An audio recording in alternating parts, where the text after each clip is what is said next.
নামাজের বৈঠকে তাশাহুদের সময় সঠিকভাবে হাত তোলার নিয়মটা বলবেন।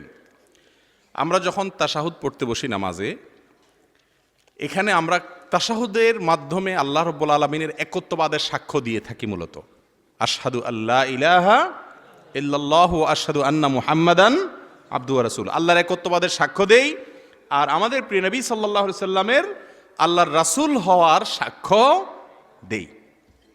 এই সাক্ষ্য দেওয়ার মাধ্যমে আমাদের ঈমানের কথা আমরা প্রকাশ করি। আর সাক্ষ্য দেওয়ার নিয়ম হলো, মুখে কোনো আদালতে সাক্ষ্য দিলে ইসলামী শরিয়ার আদালতের নিয়ম অনুযায়ী কারোর বিরুদ্ধে বা কারোর পক্ষে সাক্ষ্য দিতে হলে এই আঙ্গুল দিয়ে ইশারা করে দিতে হয়, অমুক অমুক অমুক। এটা হলো শাহাদাত আঙ্গুল, এটা হলো সাক্ষ্য দেওয়ার আঙ্গুল। এই জন্য আমরা যখন তাশাহুদ পড়ি নামাজের মধ্যে, আত্তাহিয়াতুলিল্লাহে পড়ি, তখন আমাদের এই সাক্ষ্য দেওয়ার সময় আশহাদু আল্লা ইলাহা ইল্লাল্লাহু আশহাদু আন্না মুহাম্মাদান আবদুহু ওয়া রাসূলুহু, আমরা এটা বলার সময় আঙ্গুল উঠানোটা সুন্নাত। আঙ্গুল দিয়ে ইশারা করা কি সুন্নাত। অনেক উলামা একরামের মতে পুরো তাশাহুদের বৈঠক জুড়েই আঙ্গুল উঠায় রাখা সুন্নাত, কারণ হাদিসে কোন হাদিসের ভাষ্য হলো ইদা জালাসা লিত্তাশাহুদ, তাশাহুদে যখন বসবে তার মানে বসার সঙ্গে সঙ্গে এটা শুরু হবে। আবার অনেক উলামাদের মতে যখন তাশাহুদ পড়বেন তখন উঠাবেন।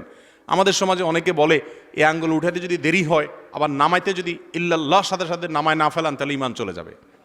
এরকম অনেক হাস্যকর কথা অনেকে বলেন, এই কথার কোনো ভিত্তি, ঈমান এত ঠুনকো না যে আঙ্গুলের ইশারায় শেষ হয়ে যাবে।